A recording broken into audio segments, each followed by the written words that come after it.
we've been told to play small. We've been told to shrink. So you're going to accept behavior you never would. You're going to settle for language you never would. But there's a difference between adjusting yourself and abandoning yourself. But the deepest reason we settle. So many women end up settling. Now, not because we want to, but because we're scared. We're scared of being alone. We're scared of starting over. We're scared that maybe this is as good as we can get. But that fear is actually then just keeping us stuck. So how on earth do we start making choices based on our worth so we never settle for less than we deserve? There's 3 reasons that we settle. The first is we settle because the fear of being alone is greater than the pain of being with the wrong person. We settle because the suffering we understand feels safer than the happiness we haven't experienced yet. We settle because a part of us believes that familiarity is truth. And what I mean by that is when you've experienced mediocrity for long enough, you start to believe it's destiny. You start to believe that's the life that's been paved forward for you. But the deepest reason we settle, and it's something that you alluded to, is that we think there's someone better out there, but we don't believe they exist for us. And that's the most interesting part. We think there's someone better out there, but we don't believe they exist for us. And it's because we have such a limited, restricted view of ourselves.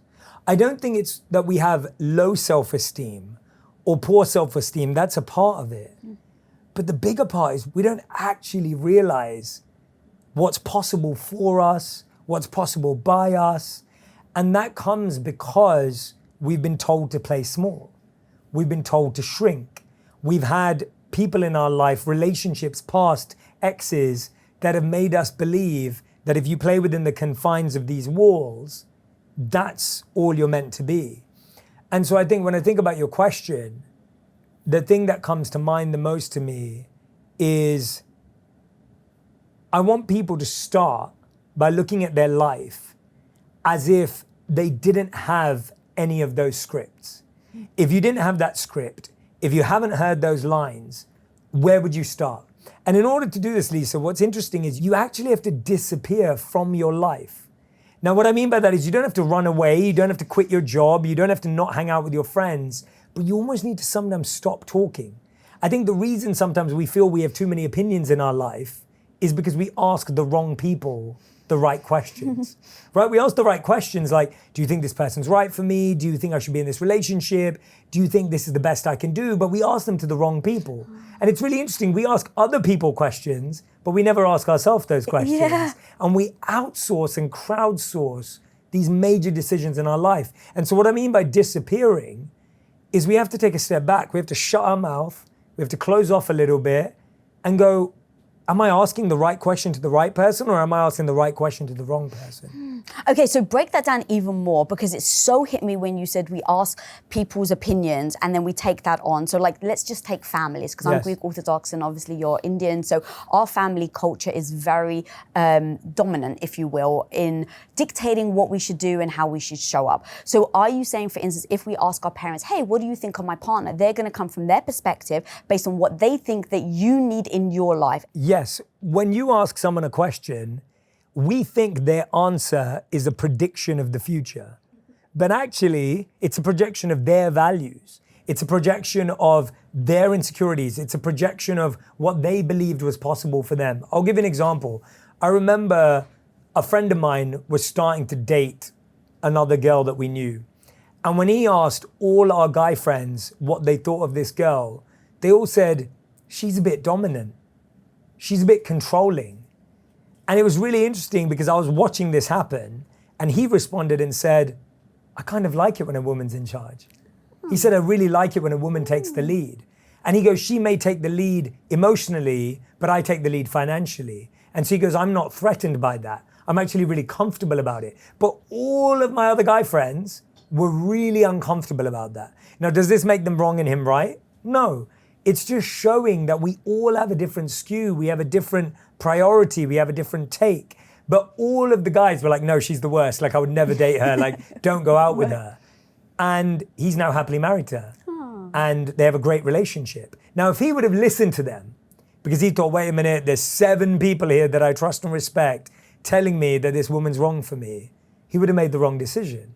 And so I think so many of us don't actually base our decisions on even our self-worth or our self-awareness or our self-knowledge. We base it on other people's insecurities. And if you're making big decisions based on other people's little insecurities, you're setting yourself up for a big failure, because you may move away from someone who's so close to being the right person for you. Oh God, that's so true. Okay, so if you assess, this is their belief, this is their opinion, how do you then, to your words, disappear inwards so that you can start to listen to your own intuition? And then what if that intuition is saying, I don't want you to be alone? Because that's the second thing. It's like there's one thing listening to external, there's another thing listening to your own insecurities. Absolutely, you're spot on. And the reason why you want to get to a point where you're only hearing your voice is one voice is easier to manage than 30 voices, right? Like, let's just be honest. Most of us are surrounded by 30, 40, 50 opinions. So yes, when you disappear, move away from all the opinions. The way I recommend you do that is doing a 30-day opinions fast. And if 30 days is too long, try a 7-day opinion fast. All right. So for 7 days, anytime you think about asking someone for their opinion, whether it's what should I wear, what should I eat, what movie should I watch, what TV show should I watch, for the next 7 days, you're not allowed to ask anyone. So every time you have that inkling of, oh, let me just ask Lisa, what should I do? No. I'm going to ask myself first. I'm going to ask myself, and I'm going to have the courage to make the decision and go out there anyway. So I'm going to resist that urge to try on the outfit, take a picture, send it to a group of friends, try on the other outfit. No. I'm just going to make a decision. And I'm going to see what it feels like. Let's start with really low-hanging fruit. Let's not do it when we're going to like the biggest party of the year or whatever it is. Do it when you're going out for movie night, picking a dinner, picking a TV show to watch. Make it really simple. Do it for the simple things. When you start doing it for the simple things, what happens? You start realizing there was no right outfit. You start realizing there was no right pair of earrings. All you realize is that you start trusting your own voice inside. You start trusting your choice. Or you start realizing when you could have learned a little bit, when you could have got something better, there was something that was editable. And now you realize it's all doable. It's not life or death. So you got to start with the small stuff. And the reason, Lisa, I say start with the small stuff is because that voice, that inner voice that you and me have, has got so quiet. It's got so weak. That's what that inner child, that inner voice is like inside of us. You can barely hear it. So that's step 1. Step 2, like you said, now you realize it's actually your voice. You're sitting there on your own and your voice says, I hate being alone. I hate being alone. I hate being alone. There's 3 things that are important when you hear the words, I hate being alone. The first is, all the studies show that when we make a decision because we don't want to be alone, we pick the wrong person. All the studies show we stay with the wrong person when we're scared of being alone. And thirdly, we settle for less than we deserve. We have to realize that the person you're going to pick when you're alone is almost guaranteed to be the wrong person. You're going to accept behavior you never would. You're going to settle for language you never would. You're going to accept actions that you never would because that's where your decision's being made. Now that's logic, but the voice, I'm being alone, is not logical. The voice, I'm scared of being alone, is emotional. I think so many people today who are desperate and scared of being single don't realize that that pain of being single is far less than the pain of being in a relationship and wanting a divorce or a breakup. When you're in that position, you can't get out of it. It's a lot harder than the pain of, will I find someone? If you've got the courage, and I really believe everyone gets to this point in their life, you have to sit with yourself and ask yourself, why? Why am I scared of being alone? Where did that come from? Is it because everyone in my family always told me that marriage was the pinnacle of life? Is it because all of my friends are getting engaged and proposed to? Is it because I grew up in a big family and I like being surrounded by people? Is it because I don't have someone to go to movies with, or I don't have someone to go out to brunch with on the weekend? What is it? And then what you do is, for each need that you think a partner is going to solve, you find another person in your life who can solve it. So make a list: brunch, watching movies, going out, vulnerable talk, whatever it is that you think a partner is going to provide, go and find one friend that solves it. And all of a sudden your life starts to feel full. All of a sudden you're not alone anymore because you found friendship, you found connection. Now you're in a position of peace. I'll give you an example actually, Lisa. So I became Match.com's relationship advisor a year ago. And the goal was, I wanted to create a platform where I could create my philosophy but make it practical. Anyway, the reason I say that is we did an event for 100 singles in LA just 2-3 weeks ago. Everyone came with open minds. It was really interesting. But the reason I brought it up is I was talking to people about how we have two mindsets when it comes to dating and finding love. One is we have a passive mindset. Oh, it will happen when it happens. Oh, I'm not really looking for it. It will just appear. And secretly, deep down, we're really scared and insecure. But we have this passive exterior. Well, because if you're passive, you're not putting yourself out there, you don't feel rejected. Exactly. And then the second thing we have, I was telling this group, is that you have a pressure-filled mindset. So the pressure is, oh my God, everyone's got engaged. Oh my God, everyone's got married. Oh my God, everyone's having kids. Oh my God, everyone's dating. Oh my God, everyone's on vacation. So now it's like desperation. How will being passive or feeling pressure ever attract love? Being passive doesn't attract love. Feeling pressure and desperation doesn't attract love. The state that attracts love is peace. Or at least it attracts a peaceful love, which is what I think we all truly want. And so if you're passive, you'll attract a neglectful love. If you're desperate, you'll attract a weak love. But if you're peaceful, you'd attract a peaceful love. And the reason I say this is, if you were able to come up with all the reasons you don't want to be alone and find people to help with all of those feelings, you're now in a state of peace. That's why that's the answer that works. Dude, that was so good. Okay.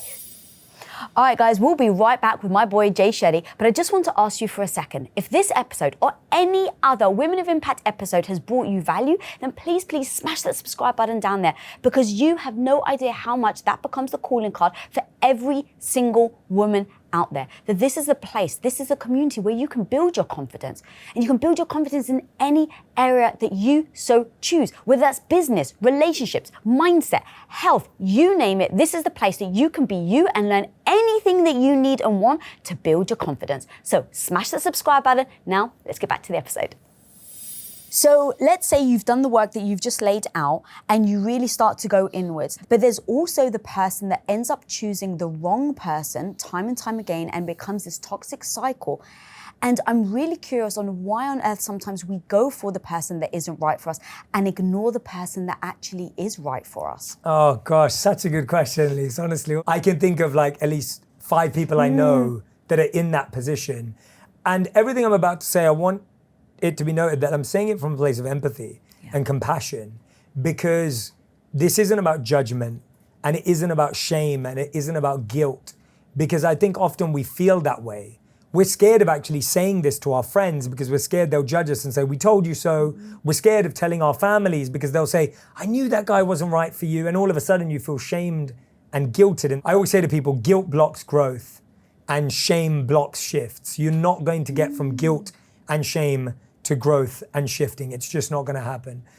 So the reason we're chasing the wrong person is because we're running away from the right person, right? We've confused inconsistency with excitement, and we've confused stability with boredom. We've confused attention with love, and we've confused effort with desperation. If someone puts in effort, we see them as being desperate. If someone puts in time, we see them as being needy. If someone turns up and shows up, we think they're the one who needs us, because we've convinced ourselves that love is chasing someone rather than wanting someone who never wants to leave. We've convinced ourselves that this treadmill, this rat race of convincing someone to stay is what love is. And so I think the problem is we've created very unhealthy views of love. And by the way, I see this all the time. At that event that I was just talking about, one of the guys, he said to me, he said, why is it that when someone's putting effort, I feel like they're not attractive? And I said, because you're thinking about the next 3 to 6 months and not thinking about the next 5 to 10 years. I promise you in 5 to 10 years, you'll want someone who wants to sit with you and do nothing on the couch. In 5 to 10 years, you'll want someone who texts you every day to check in with how work is. In 5 to 10 years, you'll want someone who, when they're traveling, don't forget to call you because they want to make sure that you've checked in. But if for the first 3 to 6 months, you kind of want someone who's giving you two things. You want someone who's giving you a feeling of excitement and a feeling of stress, because that's ultimately what chemistry is, right? Will they give me their number? That's the stress. The excitement is, I got their number. The stress is, oh my God, what should I text them? The excitement is, oh my God, they just text me back. The stress is, oh my gosh, are they gonna say yes to a second date? The excitement is, yes, they just said yes. And so this kind of oscillating feeling of stress and excitement is what creates the spark, is what creates chemistry. Now, when you've been in a long-term relationship like you and Tom have, or slightly shorter than me and Radhi have had, now you don't get stress and excitement. Most of it just becomes peace. I don't need to stress whether Radhi's gonna be at home tonight, because I know she's at home tonight. So the problem is we've got to make ourselves realize that what you want now and what's right for your future are not the same thing. And if you want to live in this bubble of excitement and stress, that's going to go anyway. So why not find someone who doesn't give you stress, who doesn't bring you anxiety, who doesn't make you feel nervous? Now, I'm not saying you shouldn't feel excited to see that person, but there's a big difference between excitement and anxiety. God, everything you're saying really hit me in the sense of I had been there once upon a time with my ex-boyfriend. He was very toxic. He was very verbally abusive. And I literally, when I left him, when I finally found the courage, Jay, I was like, I'm going to find a guy that likes me, that's nice, that's kind, that's considerate. I found a guy that was nice, kind, and considerate before Tom. And I was like, well, this is boring. So this is, again, a really, really interesting thing happened at this event. I found out in my teens that a lot of my guy friends had a technique they used. And their technique was to pick on women or notice something that was a flaw about them. So every other guy would come up to you and be like, oh, I really like your shoes, or oh, you have a beautiful smile, or oh, I really like your eyes. And they'd get looked over. And one guy would come up and he would say, there's something off about you today.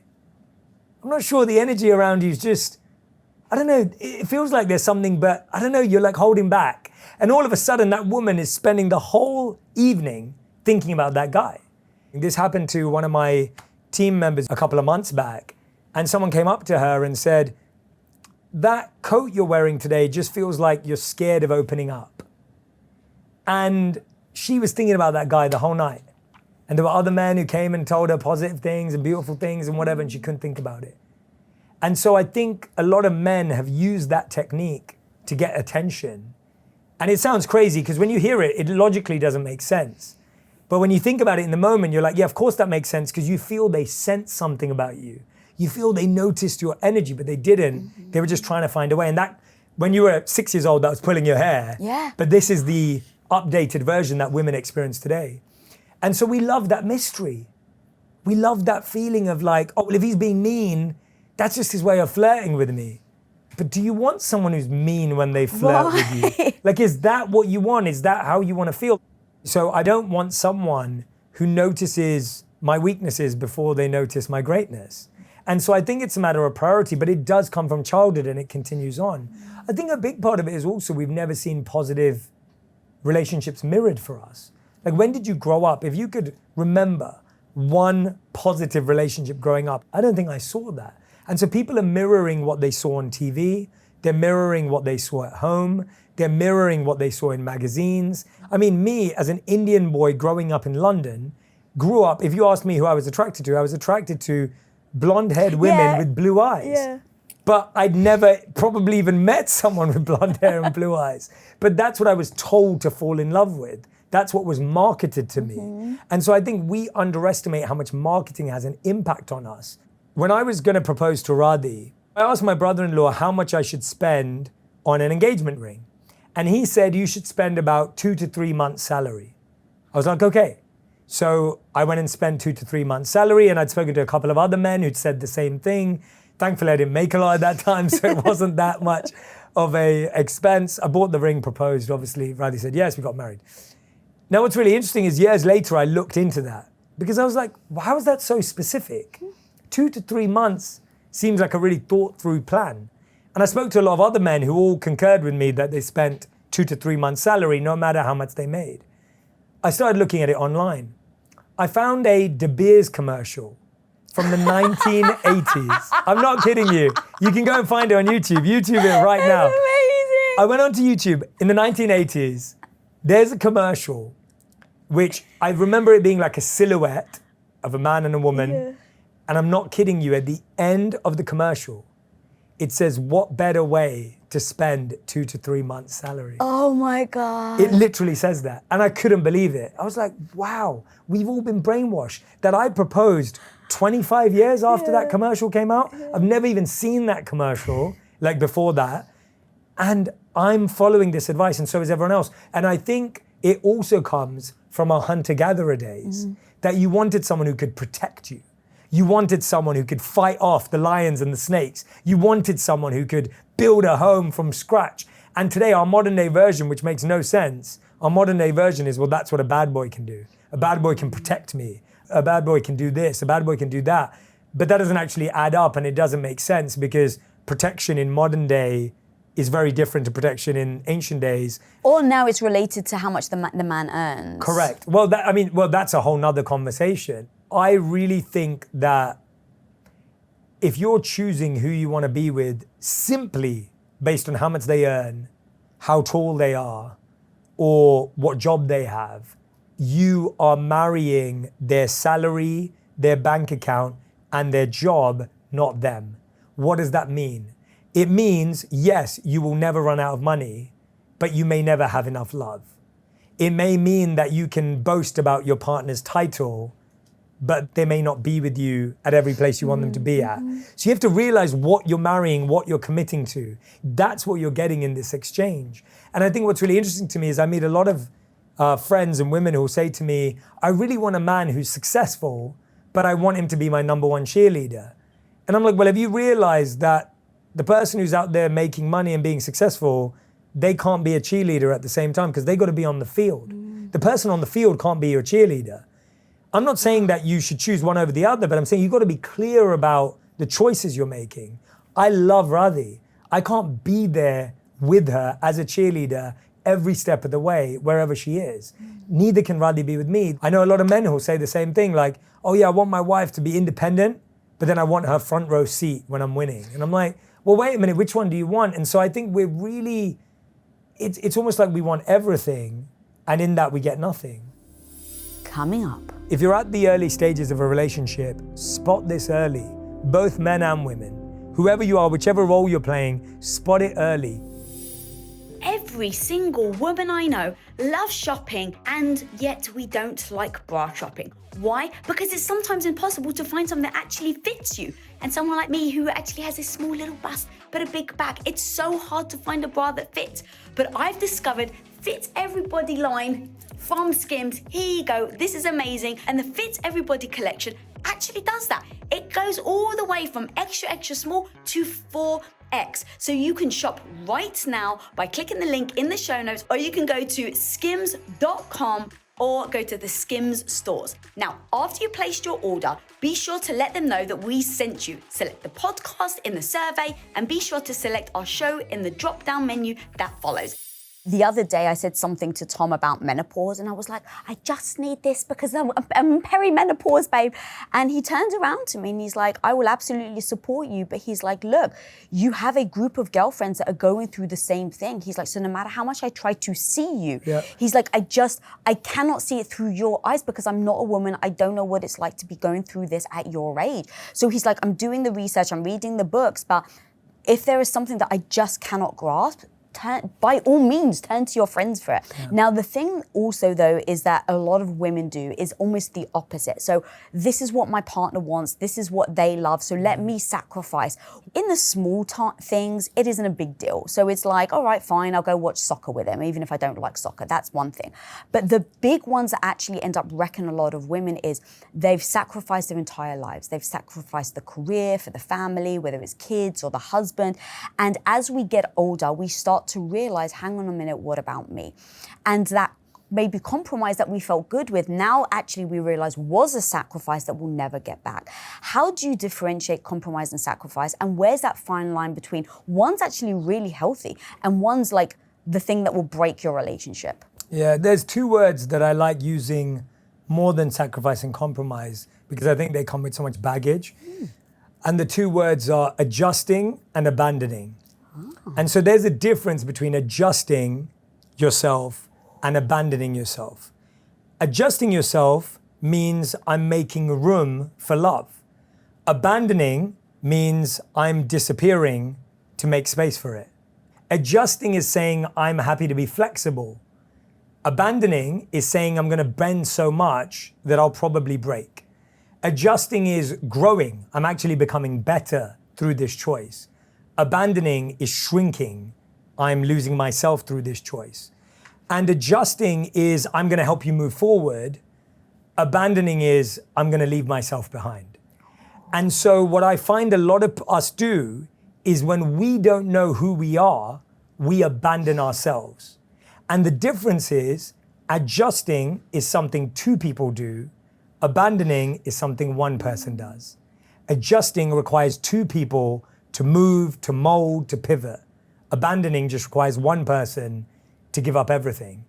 And so what I find, the reason why a lot of people end up in this place is because they were never told to have their own dream. They were never told they were allowed to have their own mission. They were never told that they had a purpose. And chances are they met someone, their partner, who had a very clear purpose, and they assumed that my purpose must be to help them. And it kind of felt good in the beginning. Yeah. Because it gave life meaning, right? In the beginning, it was all good. It was like, I'm going to do this for them and they're going out to crush it and they'll do really well and I'll live through them. And then maybe if I have children, I'll live through them. And so all of it becomes living life and meaning through being a provider and a supporter of other people, which, by the way, if it satisfies you, that's beautiful. Right. It sounds like me and you have met a lot of people who are not satisfied by that. And I think the reason for that is your purpose can't be a person, right? Your purpose is something that isn't dependent on someone else's existence. It's dependent on you. That's what it is. It's something that's connected to you, not connected to you and that person that you're serving. So in the beginning, it felt good. We got it. We found meaning. As time went on, you started to realize that person was living their dreams and you were just watching them. And no matter how good you felt watching that person live their dreams, you want to live your dreams too. Now you have two choices. A lot of us will blame it on that person. And when you blame it on that person, chances are you've heard these words before. They'll say, well, I didn't ask you to. I didn't tell you to. And that really hurts. Yes. Because you've just given up so much. And you're like, wait a minute, you didn't ask me to, but you never told me to stop. You never told me not to. You gladly took it when I did it for you. So wait a minute, where are we now? Now that fractures the relationship. It's one of the biggest reasons people will break up, get divorced, relationship falls apart, they lose connection. So what do we do in that? A mature person would never have said, well, I never asked you to. A mature person will say, well, what's your dream? The challenge is that person didn't even have the foresight to understand that you were going to feel this way. They just got excited that your life looked like it had meaning. And they were like, great, this helps. It works. It's supporting all of us. We're good.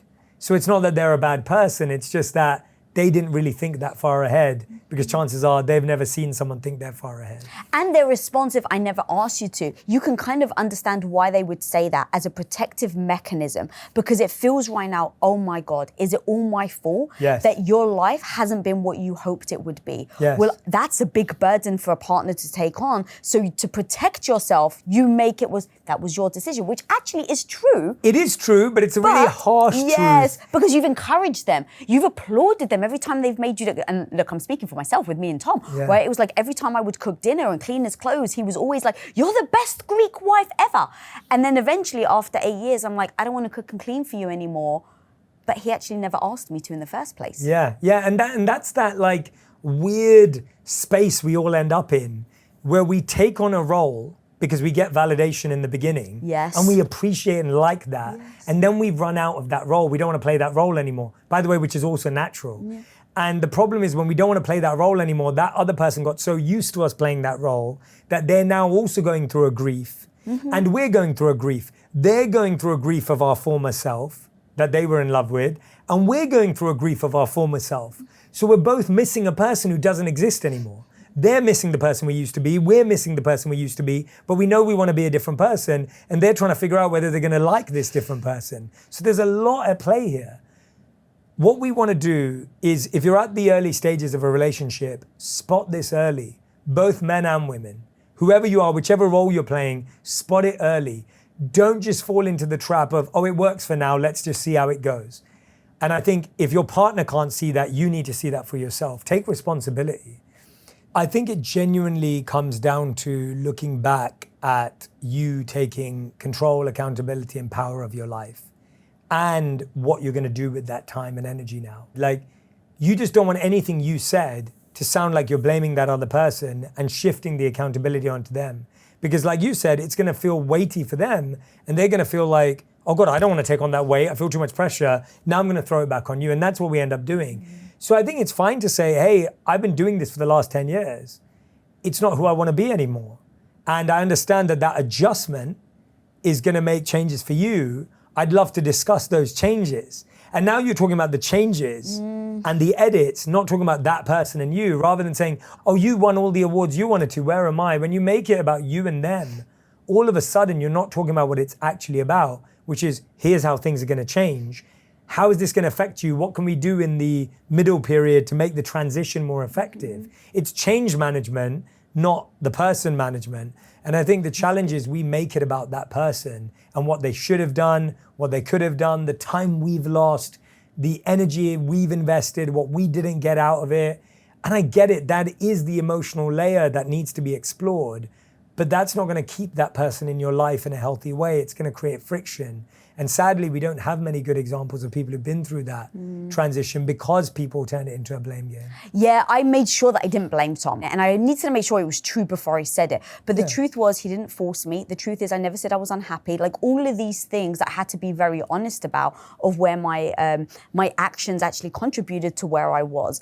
I actually interviewed recently a guy called Jefferson Fisher, and he... Oh yeah, I like Jefferson. I've seen his stuff on Instagram. He's so good. Okay, really so good. he even said when you're having a tough conversation, instead of saying, I want to talk to you, right, that makes it very personal, you say the room. So you're saying, I want this room to be a safe space where I can be transparent and honest. Are you comfortable with that? And so you're saying it's the room instead of them. You're then getting their buy-in to say yes. And you're then saying, I don't need you to fix it. I need this to be a place where you can listen. And so you're telling them what to expect. So learning the language to communicate with your partner so you don't trigger them, so that you both can have an emotionally sober conversation, I think ends up being the most fruitful thing that we can do. I always say to people, use us and we, not you and me. Yeah. So I've had couples that I've worked with write out what they want to say, and all of it is filled with you and me.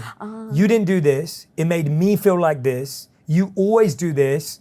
You never think about me. So it's you and me, you and me, you and me. And I've asked them to change every you and me to us and we. Why? Because now we're a team. If I say, let's think about how we can get to where we want to be. Let's think about us at the center of this conversation. Let's think about how to protect us.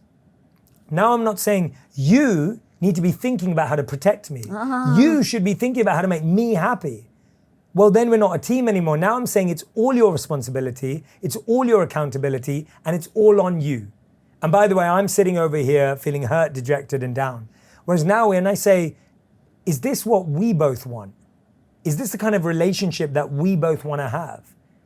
Do we want to create a space where both of us can grow? All of a sudden, it's like, yes, we're doing this together. Yes, we're a team. Yes, we're collaborating. And I think too many people are competing for power rather than collaborating to create power together. And that competition with your partner is the worst place to be, because now you're trying to be right, not kind. Now you're trying to win, not win together. Now when you win, it means they lose. I always say this to people. If you win an argument, that means your partner lost. You both lost. If you win and they lose, you lose. If they win and you lose, you lose. You either win together or lose together because you're together. So us and we, not you and me, solves that. And I recommend people write out what they're about to text, what they're about to say to their partner. And if you changed every you and me to us and we, it will transform the energy of the conversation. That's so good. That's so simple and so good. So simple. And one other thing that you just mentioned that was almost subtlety, it takes out the absolutes of like, you never do this for me. Because I think that when you're trying to make an effort and then someone says you don't ever, it's kind of like, well, why am I even bothering? And so if you say we, there was no absolutes in the we. Yeah, exactly. There's two words you want to take out of every argument. Always and never. Because no one always does something and no one never does something. We always have so much more gray and so much more in between, but we're so tempted to just say, you never do anything for me, or you always forget to do the dishes. And those statements make that person feel that you've invalidated any time that they actually followed through. Chances are they have followed through. But we're invalidating it. Now what are we arguing about? We're arguing about the mathematical accuracy of how often I've washed the dishes versus when I haven't, which was not the conversation. Now everyone's like, all right, tell me one. Go on, tell me one. Prove me one. And then they're like, yeah, I did it last Thursday and the Thursday before and the last Friday. And now we're arguing about mathematical accuracy. And I think the point is when we're having a disagreement, we're never really arguing about the disagreement. Yeah, no. We're arguing about affection, we're arguing about power, we're arguing about attention, love, validation. That's what we're arguing about. But now we think we're arguing about the dishes, we think we're arguing about the birthday. That's not what we're arguing about. And so the more we can actually focus on what we're actually talking about, which is what we were just talking about, let's talk about the transition. We're not arguing about whether you achieved your dreams and I didn't. We're talking about how does this change now? And that's what we need to win for. Yeah. God, that's so good. Okay, so you mentioned earlier about how sometimes we can misunderstand or miscommunicate and we think one thing's one thing, but actually it's the other. So the compromise versus the sacrifice, in your words, it was adjusting and abandoning. Yeah, amazing. I actually have a few more because I was like, okay, what are the things that get us trapped in a relationship, going back to like the settling thing, and why we either choose the wrong person or we end up staying in a relationship that isn't right. And there are a few things that I think that we get confused about. Yeah. So I've written a few down that I actually love to talk about. So actually, let's start with love and lust. So how would you look at the difference between love and lust, and how, if someone's listening right now, can they decipher which one they're in? The difference between love and lust is that lust is that excitement, exhilaration of connection. Love is how you handle disconnection. If there's only lust, then when there's an argument or a disagreement, you don't know how to get on the same page. That's why we call it make-up sex or break-up sex, because you resort to an activity that's fueled by passion to solve a problem that can't be healed by it, right? If you've had a disconnection, or if you've had a problem, or if there's a challenge and you don't like the way the person behaves with you, then there's no love, because that's what you're looking for. You're looking for, can someone bring love to a place where there isn't any, or where we're lacking it, or where we've run out of it, or where we've lost it. That's what love is. Love is something that exists within both of you, and when you're disagreeing, you're distant. If there's love, you'll become closer through it. If there isn't love, you push yourselves away through it. So when I meet a new couple, I like to ask them, what was the last disagreement you have?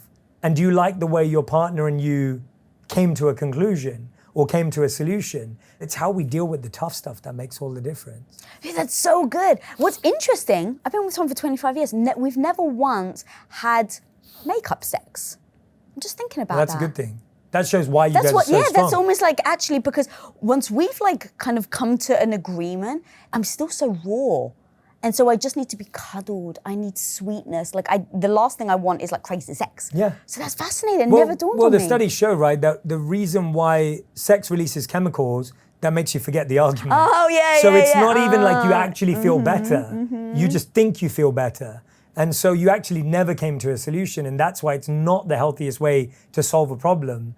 Because if you're relying on lust to solve the problem, then all you're left with is lust. It's not love. That's so true. But yet my ex, who was very toxic, we had a lot of makeup sex. Yeah. And breakup sex. Yeah, exactly. All right, so the difference between comfortable or complacent. Have you settled into a healthy rhythm, or are you stuck in an unfulfilling routine? I think comfortable is something you feel together, and complacent is something one person feels. So if you can both agree, I love the way we're living. We love our life. I love the vacations we go on. I love our friends. I love what we're creating. There's a comfort in that. And that's what we're all looking for. We're looking for someone that we can come home to and cozy up with. We're looking for someone who feels like a warm cup of coffee that's comfortable, right? We want that in a partner. But if one person can't agree to that, then that person feels the other person's being complacent. Now, what happens is people are scared to accept that they're being complacent because it means like they're not showing up enough or doing enough. It's a very negative word. It's a very negative word. But the point is you've got to listen to your partner. If your partner's genuinely saying, hey, I don't think we're comfortable, I think we're complacent. There's no moments to look forward to anymore. And that's what complacency is. I think comfort is stable excitement, right? It's like we feel a sense of there's still things to look forward to, we come back down. There's this beautiful harmonic movement of a wave. There's like a comfort in looking at the ocean, even though it's constantly moving. It's still moving, it's doing its thing. Complacency is almost just like there's no rhythm, there's only routine. We're kind of both robots performing the same roles, the same tasks, the same things. There's no spontaneity, there's no change, there's no shift. And I think it really does take one person to have the courage to say it. And my hope is that when the other person hears it again, you as a team come to a conclusion of how to get out of it. It's still a together thing to solve, even if it's a one person to raise. This is the biggest thing. If you want this relationship to work, you've got to help your partner, help themselves, help your relationship, and you help them. And I think the challenge we have is a lot of us feel like we're the only one doing it. And if you feel you're the only one doing it, there's two things you need to do. The first thing you need to do is something I call a relationship audit, because this has helped me so many times. A lot of us think relationships are who makes the money, who takes care of the house. We look at it through two things.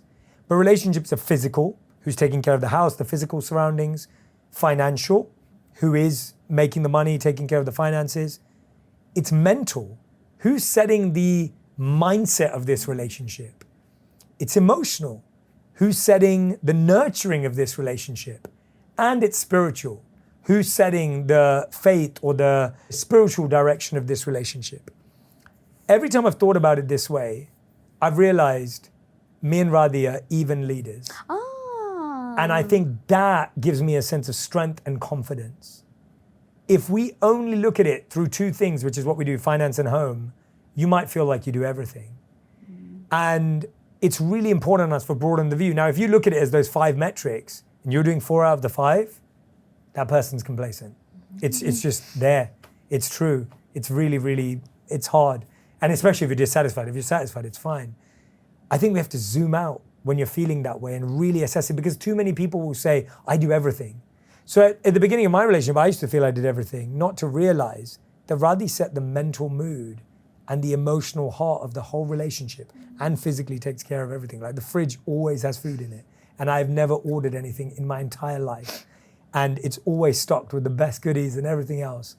And spiritually, Radhi runs the relationship. So actually now I'm realizing she's doing 4 out of 5. Yeah. But what's interesting, because in your head though, you were like, well, hang on, I'm working, I'm doing this, and it's the doing. It's the doing that we put emphasis on. Yeah. But what about the energy? Like Radhi is like, wakes up and is doing a little dance in the kitchen. I come home tired, I'm moping and moody, and she's smiling and giving me a hug. We don't value those things. But those things are huge. But we don't value them because they don't show up on the spreadsheet. Yeah. They don't show up in the bank balance. So you don't value those things. And I think a lot of us think we overdo, but actually if you looked at it on the actual spectrum of the 5 things I've just said, you'd realize we're actually pretty equal. So that's one thing.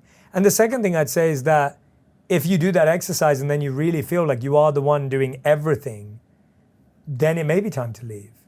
It may be time to say, I'm not accepting this anymore. It may be time to say, I can't keep doing all of this anymore and I deserve better than this, and that's okay too. I'm such a data person as well that I love that you just broke it down out of like 4 and like it's like a checklist. Yeah, it is a checklist. Yeah, make it, because we all have a scorecard anyway, but we only mark ourselves on the scorecard. It's right? so true. So and it's all emotional as well. It's all emotional. And you never give the other person a point. So if you wash the dish, right? So it's like if you wash the dishes. Like, yeah, but I told you to wash the dishes and I put the soap out. Exactly. It's like you're always counting everything you do right. That's what we do. We count everything we do right. And we count everything our partner does wrong. You will never miss something that you got right, and you will never miss something your partner got wrong. But what does that create? It creates disconnection, and dissatisfaction. Whereas when you zoom out and you start counting every little thing your partner gets right, and you start to notice the things you get right and wrong, all of a sudden you start to recognize we're probably more equal than we believe we are.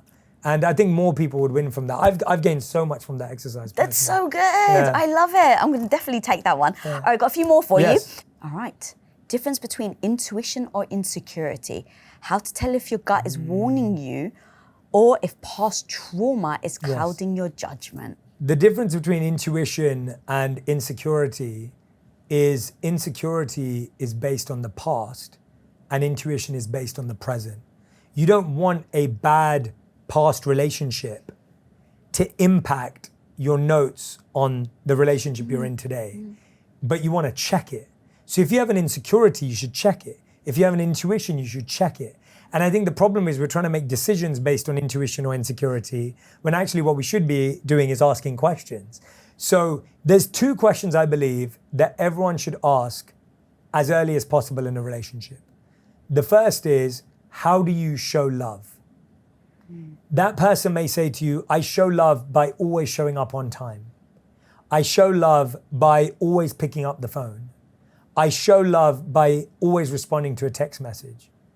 And all of a sudden you realize that you were just insecure about whether they loved you or not, because you were measuring whether they loved you based on how your ex loved you, rather than asking them, how do they show love? Because you didn't see them turning up on time as love, you saw it as being timely. You didn't see them picking up the phone as love, you saw that as being available. You didn't see them as texting back as being love, you saw them as being responsive. But that was love through being available, responsive, because that's how they see love. And you should tell that person how you see love. Now you take away insecurities, because now I don't have to guess whether a text or a lack of one is love or not, because the person's told me how they show love.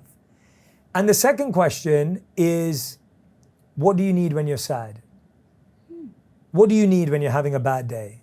What would you like me to do? Because the truth is, we're all guessing. It's where our intuition fails us sometimes. We're thinking, what do I need on a bad day? And we're trying to give it to that person.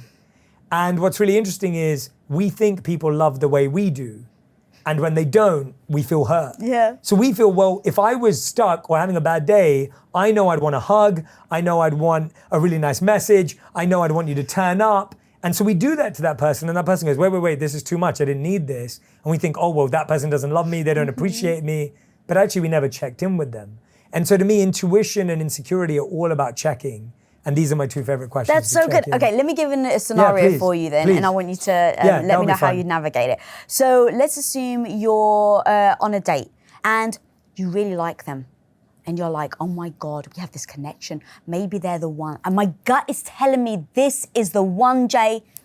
So how do you know in that moment that your gut is telling you that that person is the right person, or it's just the toxic pattern that you've had from childhood that says if someone acts like this, it means love. You don't know in that moment. Your gut's lying to you. It's just plain and simple. It's very unrealistic for anyone to know in the first month of dating whether someone is the one or one of the people they'll be with. Now that person may evolve into the one, but you can't truly guarantee you knew it in that moment. You may say that in hindsight, and a lot of people will be like, and by the way, me and Radhi say that too. I felt like I knew that. By the way, when I met Radhi, I knew in the first week or the first couple of weeks that she was the one. I would have said that then. Now when I look back on that statement, I realize how crazy that was because I didn't even know what was expected of me. What's been expected of me in the last 12 years has made me realize she's the one every day. I could never have known that on our wedding day. And by the way, even if your intuition turns out to be right, that's beautiful. But let's not put that out there as advice. That's what I'm trying to get to. Yeah. And so I always say to people that you'll fall in love with 3 people in your life. The first is a firework. It lights up the sky. It's a big bang, but it fades very, very quickly. And we all fall in love with that person. There's a second person you'll fall in love with, which is the candle. It burns not as bright. It's a bit calmer. It burns longer, but you might even put it out yourself because it gets boring. And then the third person is the mirror. And the mirror compassionately holds up to you a reflection of yourself. Shows you all your flaws, your weaknesses. And the problem is a lot of us can't handle that. We think the mirror is broken because we don't want to see that. And so we push that away. And that's usually the one. The one's usually the person who can hold up the mirror to you in a compassionate and non-judgmental way. So you'll have people who hold up the mirror to you, but they'll do it by going, look at who you are, don't you see it? That's not the one. You'll have people who hold up the mirror to you, but it's a broken mirror because they're just projecting their brokenness onto you, and that's not the one. The one is the person who compassionately, non-judgmentally, with love and empathetically holds up a mirror to you and allows you to hold up a mirror to them. And I don't believe that's one person that's out there. It's the person that you both do it for. It has to be a mutual thing. And so I think we need to lose this idea of this destined, fated, perfect person, fully formed, fully created that exists, and go, who's willing to work for me and who am I willing to work for? Who's willing to learn with me and who am I willing to learn for? Who's willing to grow for me and who am I willing to grow for? And you won't know that in the first month. You have no idea in the first month whether someone's willing to grow for you, whether someone's willing to learn for you, whether someone's willing to change for you. Go through the challenges, grow through the challenges, make mistakes, see how you respond and live through that. And so you know someone loves you not when you have a great first date, but when you have a great first fight. Like, you know someone loves you not when they surprise you on your birthday, but when they can deal with you having a surprising or challenging emotion. You know someone loves you not when you have an amazing vacation together, but when you figured out how to be okay when you didn't have one. Like, that's how you learned that you loved each other. When I look at me and Radhi, I look at the fact that when we moved country, when I lost my jobs, when I was transitioning, like when we were figuring stuff out, that's what proves to me that she's the one. Not the amazing wedding we had and not the amazing early dates we had. Like, they don't now prove to me that we love each other. So I don't think you get to see that for a long time. And it is that investment. And there was a study that I read that showed that to make someone an acquaintance, a casual acquaintance in your life, it takes 40 hours. To consider someone a friend in your life, you have to spend 100 hours. And to consider someone a good friend in your life, you have to spend 200 hours. If you haven't spent 200 hours together yet, you really don't know this person. And I think that's why, as adults, it's so hard to find adult friends and why it's so hard to date, because it's very unlikely that as an adult you have 200 hours to get to know someone. But that's true, and I feel that resonates. When I think about anyone I feel knows me deeply and that I know deeply, I've spent 200 hours with them. In your first month of dating, what do you know about this person? You don't know about their relationship with their parents. You don't know about their relationship with their siblings. You don't know about their relationship with their boss. You don't know about their relationship with you in any other circumstance apart from on this interview-like date. You actually know very little about this person. And so until you've actually lived life and experienced different facets of their life, let's not start building a life with someone that we don't know anything about their life. That's so true. And I don't know if you remember this, but there was something that you taught me that stuck with me to this day. So it was about maybe 2 years ago. I can't remember what trip we were on together. For everyone at home, we've been on many trips together. Yes. And someone had really hurt me emotionally and had broken my trust. And I remember turning to you and I was like, Jay, I didn't see it coming. I was like, I trusted them and they backstabbed me. And I remember you looking at me and you're like, okay, so did you have them earn your trust? And my answer was no. And I remember you saying that this was years ago, and still to this day, whenever I go to, oh my God, I trust them, the very next thing is you in my head saying, hang on, but have they earned it? Yeah. And so I think then in those moments, in that first month of dating, we go off our emotions and the chemicals in our body, but we're made to believe it's love or trust or things like that. And I'm so glad you remembered that and it resonated with you. Like, I'm not saying you're sitting there either judging them as well and going, oh, wait a minute, are they trustworthy? Like, it's not like, it's not either or. And then the reason I say that is because I think we give away trust too easily. If you've not seen someone in multiple moods, and when you're in multiple moods, how can you trust them? Mm-hmm. Because you don't know how they're gonna respond to you being a certain way. So you can't trust them in that specific experience.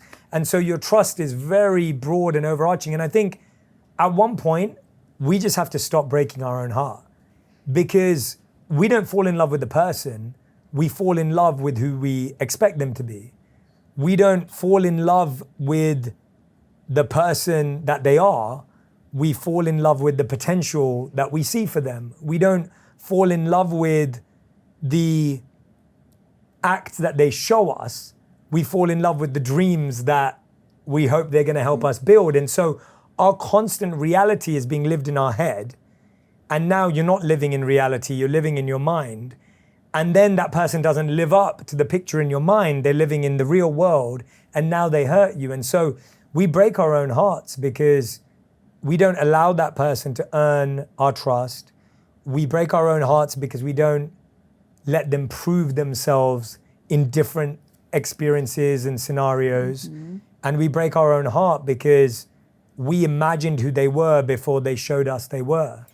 And so we're just constantly breaking our own hearts because you just don't know how someone's gonna do something until you see them do it. So where's that line between the values that someone has versus what they say? Because actually, let's go back to relationships. Yeah. And how you cannot fix somebody. In fact, I've got Jay Shetty quote. We think we have to fix people, but we have to love them while they fix themselves. Yeah. So how often do we try to? Why is that detrimental? And why do we keep doing it? Yeah. Why do we keep trying to fix people? I think the first thing you have to understand is you can't fix anyone, right? You can't fix someone else, but you can break yourself in the process. You can't fix someone else, but you can waste a lot of years believing that you can. And you can't fix anyone, but you can convince yourself that it's your responsibility. So I think those are the three things we do. We convince ourselves it's our responsibility. We convince ourselves it's only a matter of time. And we convince ourselves I'm ready to do anything it takes to fix them. Because guess what? We believe if we fight hard enough, I can make the wrong person the right person. Why do we do it? Number one, it validates us. It gives our life meaning and value. We have a role to play, and we believe we have a target to hit. If we can successfully make this person fixed, we did something amazing. It's actually about us. The second reason is we don't want to be with a loser by what we think is a loser. We don't want to be with someone because that now brings down our value. We now feel, well, if I'm with someone who doesn't sort themselves out, then everyone else is going to think that I have no value. So now, again, we're thinking about our value again. We're actually not thinking about them. And third, if we're truly compassionate and altruistic and really caring about them, we genuinely see their potential. You see their potential and you're thinking, they could just be amazing. They could be phenomenal. And maybe there is a part of you that does it from a deep sense of care because you can see how amazing they are. But the reason you can't fix them is because maybe that's not what they want to fix. Maybe that's not how they see they're broken. Maybe that's not the part of themselves they want to mend. The potential you see isn't the potential they see. They maybe don't even want that life. I remember saying that to Radhi for so long, where it was like, I didn't want her to mirror her life off of anything I wanted to do. I was like, I want you to do exactly what you want to do. And Radhi loved learning, so she did courses and she did Ayurveda and she did yoga teacher training. She was doing all this education because she was so happy and excited about it. She did a book because she was excited about it. She launched a podcast because she was excited about learning. And I've had so many people say to me, like, I wish he was more ambitious. And I'm like, well, then go and find someone more ambitious. Because chances are he doesn't want to be ambitious. He's showing you every day that he doesn't want to be ambitious. And you think because you're ambitious, you can make him ambitious. No, you can't. You can make him try harder for a month, but he's going to go back to being that same person. And he probably just feels worse about it. Exactly. He's now carrying the guilt, and now he's insecure, wondering if you're going to leave him because he actually thinks that you might because you're not satisfied with him. Every time he meets an ambitious man, he's now judging himself and measuring himself up against that person. But he doesn't want to be that. He has different values. And so going back to a point we made earlier, getting someone to value what you value isn't love. If I convince you to value what I value, that isn't love. Love is, I love what you value because it makes you who you are. I've always said that Radhi's number one value in life is family. It's always her number one value. My number one value in life is purpose. I will choose purpose over a family event. Radhi will choose family over a purpose event for her. Neither's right or wrong, it's just who we are. And I love that for her. If she would choose to go and spend time with her family over an event that I had to go to, I would love that for her. Why? It makes her the person I love. The reason she's so adorable and lovable and everything is because of her value. And why would she be happy for me to choose purpose over the family event? Because she knows that's what makes me lovable. The man that she loves, the man that she admires, the man that she respects is that man who makes that choice. So you trying to change your partner's values are going to make them less of the person you love and more of the person you don't love. You're actually going to take away from them their spark and their joy and their heart and their value and everything, and you're actually going to become their kryptonite and shrink them because you're taking away what they value. Okay, so what if you're with somebody, so you've got with Radhi, you know she values family, you see it beautiful, you see how that shows up.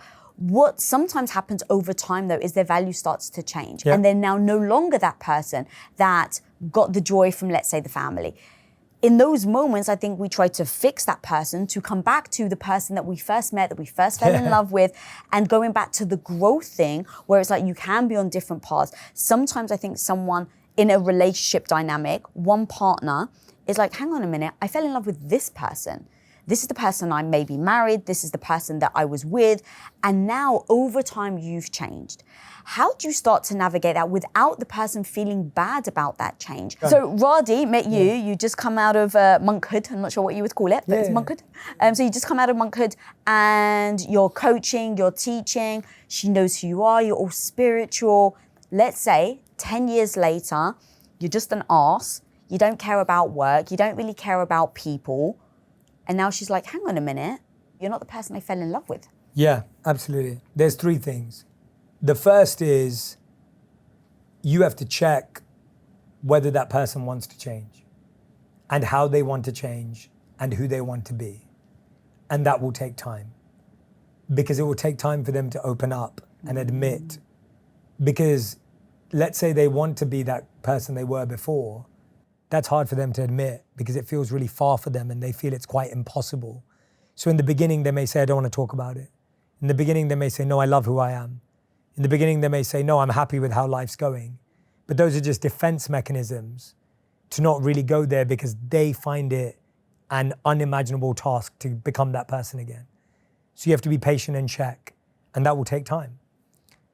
The second thing after checking and seeing if they're even ready for change, if they are you open to being the person that is now required of you while they change? Are you willing to be patient? Are you willing to shift? Are you willing to adjust in order to be patient now that you know how they're changing and where they're growing and going? It's all about you. It's not about them. It's about, are you okay with that? And then the third is, are you willing to fall in love with them again? Are you willing to fall in love with the same person again now that they're a different person? Or are you not? So it's all about you.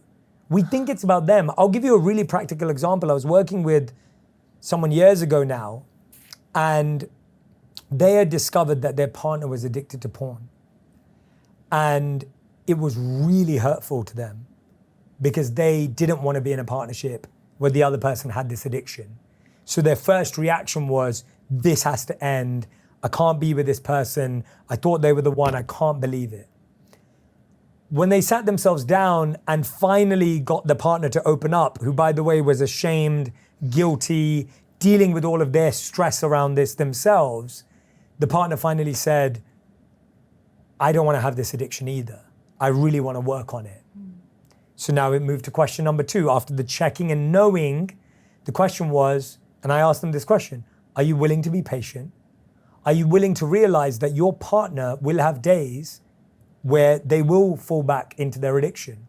Are you willing to tolerate the idea that you may feel betrayed? Are you willing to tolerate the memories you'll have of the pictures they have on their phone? Because none of that's going away. So it's not about whether you can forgive them. It's about whether you can tolerate your memories, your pain and your stress that keeps coming back every time you look at them. Are you willing to change and adjust because now you know where they want to go? And are you willing to go at their timeline, not yours? It's your question. That person at that time said, yes, I'm going to wait. I believe in them and I'm going to wait. And then the third step is where they're willing to fall in love with the same person who's now a different person. That couple's been together for as long as I've known them now. Wow. And it was a long process. It wasn't easy. If someone's an addict, it's going to take a long time. By the way, the person who was doing the waiting, they probably lost years of their life while they were supporting that person as well. But they wanted to do that. They opted in for that life. And I don't think someone should be shamed or guilted for staying or leaving based on where they are in their life, because you have to live based on your values.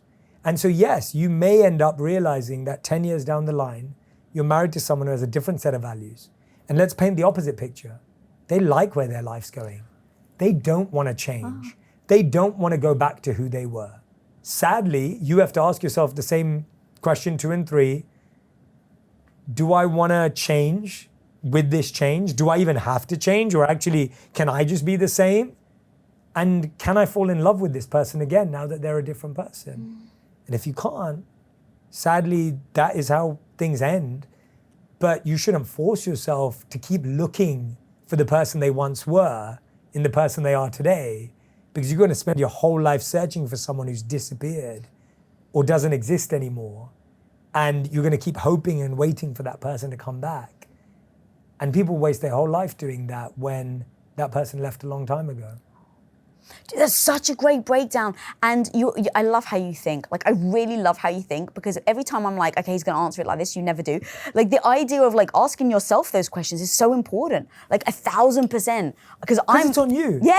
I think, but look, I started Women of Impact channel so that women never feel like they give their power away again. And where are the moments where we end up losing that control or losing our power and we never find it again? We spend the rest of our life feeling weak, unable to get back up metaphorically. And so I love the personal ownership. I love it, because then no one can impact it except for me. And so even the way you broke it down, I think for me, I would have given my power away to that person. How long are you going to take? When are you going to do it by? I thought you said you were going to do this, but you didn't just do that. I was just about to say that all of those questions are unanswerable. All of those questions have no answer. If I asked you the question to think about, like, well, how long do you think it's going to take for you to figure out this addiction? That person doesn't have a clue. Yeah. It's your timeline. And when you don't want to make it about your timeline, you want to make it about that person, what you're doing is you're actually putting pressure on them to change next week. I always say to someone, I'm like, it's going to take someone like 7 years to change. Like, if you really look at human change, it takes 3 to 7 years for someone to actually change. So you're committing to a long period of time if you're going to commit to change. And that's if someone's actually doing the work, putting in the time, putting in the energy. Now, what ends up happening is people usually put in the energy, but then fall back. And when you're waiting for them to change, you're like, wait a minute, last month you were doing everything right. What's going on right now? And now what you're doing is creating stress for yourself and them. If you're not willing to wait 3 to 10 years, chances are it's not going to happen in 3 months, depending on what the change is. But I think a lot of us want things to happen in months that take years. And it's an unanswerable question because no one knows. And by the way, that person will always flip-flop because that's what change is like. Change isn't linear, it isn't in one direction. It's multi-direction and multifaceted and up and down. And so if you don't want to tolerate that, if you don't feel ready to do that, you're well within your rights to say, I can't do this. And I think it's so hard when we live our lives based on someone else's timeline. You can't. You'll always be chasing it or pressurizing it or pushing it. It's such a good technique. In thinking about change as well, the one thing that Tom and I do is if I'm trying to change something, so I used to say to him, like, you always or you never, right? I was very dramatic like that. And I realized it. I made a very conscious effort to stop. But when you've been doing it in a relationship for 15, 20 years, it's so natural. So I start changing my behavior, and it was like something like 3 or 4 months. I hadn't said it. I caught myself every time. And then I go and accidentally drop it. And he's like, here you go and do absolutes. I'm like, you're right. I've been doing it. I haven't been doing it for 4 months and I just messed up. And he's like, what do you mean you haven't been doing it for 4 months? And so I realized, and we use this language with each other, it's like, I understand that your mental map of me hasn't quite updated yet. And so it's going to take time for his mental map of me to update. It's kind of a way of saying, you may not have noticed, but I understand why. Yes. Because I think that's also on the other side, we blame I can't believe you haven't noticed. Yeah. You said that you wanted me to do the dishes. I've been doing the bloody dishes for 2 weeks and you haven't even noticed. Now we get annoyed and we just give up. Yes, absolutely. You're so right. And it's all about your level of tolerance and patience. And you being really clear about your timelines helps them be clear about theirs. If you say, hey, I'm willing to give this 6 months. I'm willing to give this 12 months. Let me put a timeline on it. For me, that's how much I'm willing to be in this uncertainty, to figure this out with you, however you want me to help you, however you want to open up about it. But at that point, I have to make a decision for my future. And now you're not putting pressure on them saying you have to have solved your problem. You're saying that's how much time I'm giving myself. And I think that's what we're looking for, but we're looking for it from them. And that person's not going to give you any clarity. That's so good. Do you think a couple can recover from infidelity? Yes and no. So 2 things. The first is your tolerance of the memories, betrayal, and pain. The question isn't, can you recover? The question is, are you okay with remembering? The question isn't, can you recover? The question is, can you make sure not to remind them? The question isn't, can you not recover? The question is, how do I stop myself from making that our reality? You can always recover if you make those choices. And again, it comes back down to the person who didn't do the cheating or didn't do the mistake, because it's you who actually have to live with it. And the same is true for that person.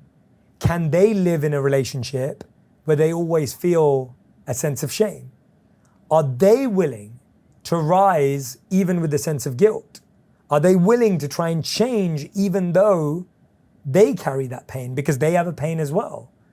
And so it's such a together but independent thing, because you're both having to tolerate and be patient about the same stuff, but on different ends of the spectrum. One person's feeling shame and guilt, and the other person's feeling pain and stress and a sense of worthlessness, potentially, for someone if it's been that deep. And it's all about how long we can tolerate those things for and move on. And that's not easy for both. And especially not for the person who actually was on the receiving end of it. But that's what's required of it. And where do you think people go wrong? Because there's 2 types of people: the person that leaves immediately, get that, and the person that stays in, or just like keeps forgiving them. So I think there's mistakes on both sides. So the mistake on the person who is on the receiving end is, you now need to do more to make me feel more secure, but I'm not going to do the work of trying to be more tolerant and patient with what I remember. So you have to make sure that you're always showing me love, always showering me with affection, so that I never have to deal with the emotion of the hurt that you've caused. Correct. But that person could do all of that, and if you don't process it, you still will feel that way. Now, I'm not saying it's your fault. I'm just saying that's the reality if you want it to recover. it isn't your fault. This is not your fault. Like, we have to just be really clear about it. Of course. It's not your fault. It shouldn't have got there. But that person could do everything right from now on, and this relationship could still go wrong because you didn't process what you had to process. So on your part, that's the mistake.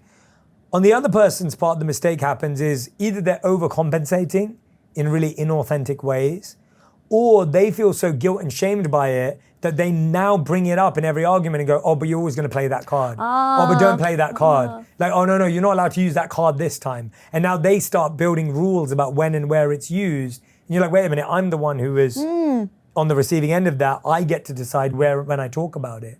And so you haven't come to an agreement together about the vocabulary, the language, the connection of how is this discussed? Where does it land? At what point are we complete through the healing process?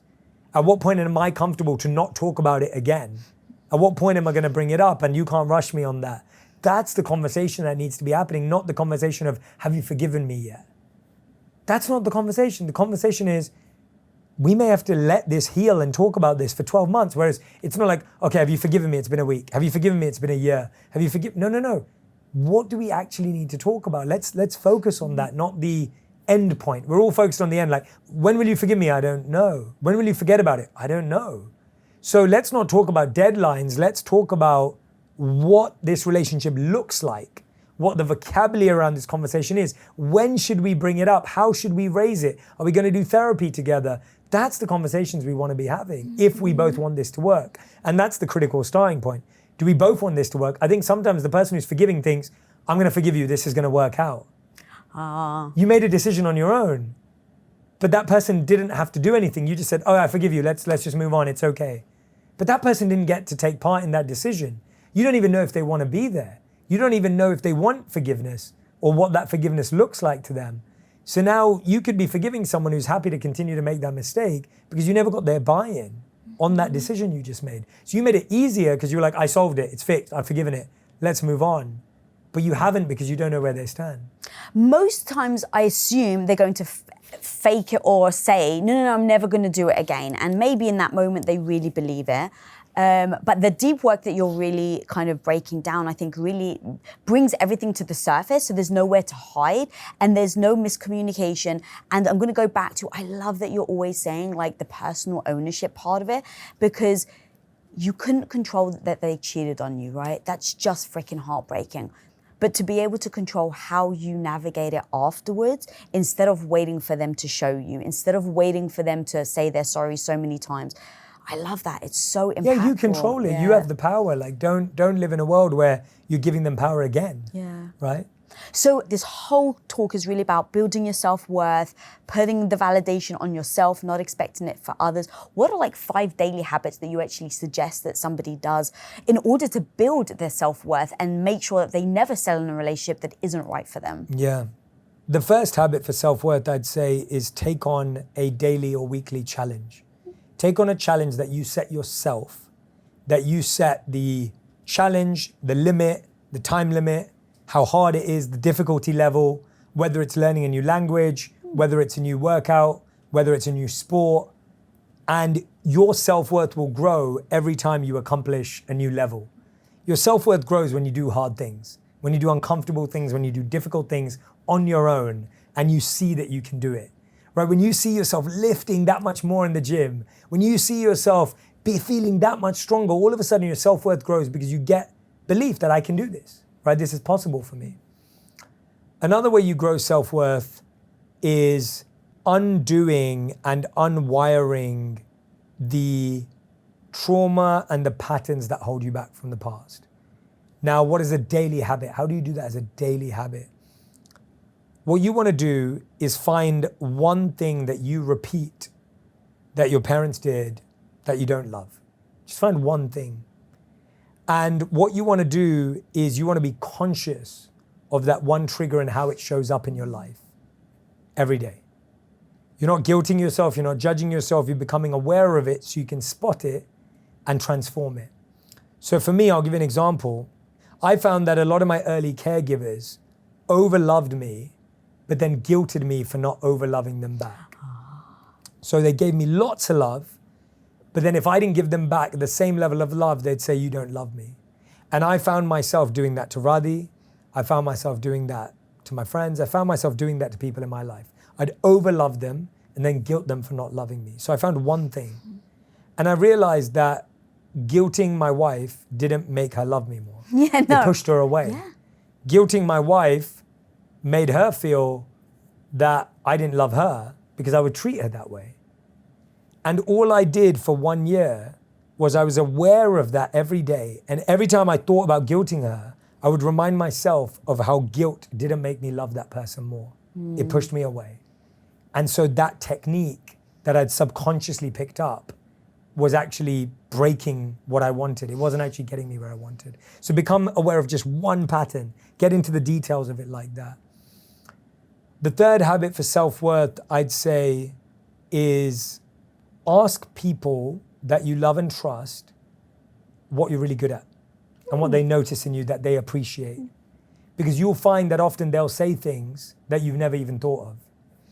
Ask them, what do I do really, really well? What skill do I have? What do you appreciate about me? What do you see about me? And these are people you love and trust, so it's not an uncomfortable conversation to have. Just be like, I'm doing a self-worth exercise. I'm trying to learn more about myself. And one of the things Jay and Lisa told me to do was to ask people that I love and trust what skills I have, what qualities I have, what they really admire about me, what I'm good at, right? What I appreciate. Fourth step, with the people that you're really close to, be okay with asking, what do I need to work on? And work on that. That will build self-worth. Self-worth isn't just about pumping yourself up. It's about noticing what's letting people down and building it and growing it and working on that. Not to become a people pleaser or to make it up to them, to say, look, I've changed now, but to say, oh, I've identified that, I can work on that.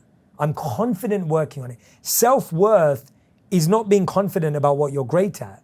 It's being confident enough to accept that there are things you're bad at and working on them. That's what self-worth is. I think we've painted self-worth to be all about the light, the positive, the good. Self-worth is being able to move in the shadows, to go into the cave of your darkness, the negativity, the bad, and feel comfortable in that and reconcile the two. That's what self-worth's about. And the fifth and final one I'd say is program your thoughts when you wake up and when you go to bed. There's something that I learned from a guest of mine called Raul Jandial, and he's a surgeon and a dreams expert. And he was talking about this idea of something called sleep entry and sleep exit. And so sleep entry is this idea of when you're just about to fall asleep, and sleep exit is almost when you're just about to wake up. And those moments are the moments where you can remember your dreams, you can program your subconscious thoughts. You're in that kind of mid state of you're not fully awake and you're not fully asleep. It's a really interesting space to be. And I would encourage everyone to code and program the thought that they want to have in those moments. So if you think about it, you set an alarm the night before you wake up so that you can wake up in the morning. You don't set an alarm the minute you wake up. It doesn't make sense. You would never do that. Yeah. So you have to code and program the thought you wake up with the night before. That's so smart. So when I'm going to sleep, what is the thought I want to wake up with? I am energized, healthy, rested, rejuvenated. I am whatever it is.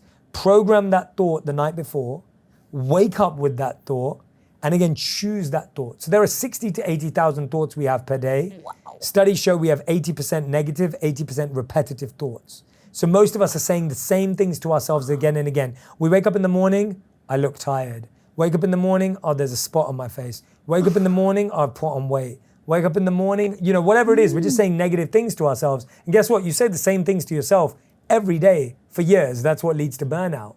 Let's take ownership of that thought and every day plant the seed of the thought that you want to wake up with and that you want to sleep with, whatever it may be, whatever you're manifesting, whatever you're growing in your life, because you already say the same things to yourself every day. So why not say things to yourself that you actually want to say?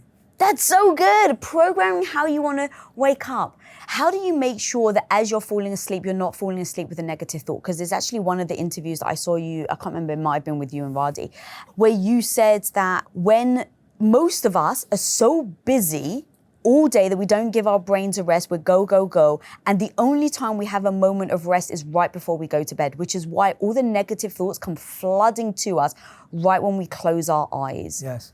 So what do you do to make sure that the negative flooding doesn't come right before you go to bed?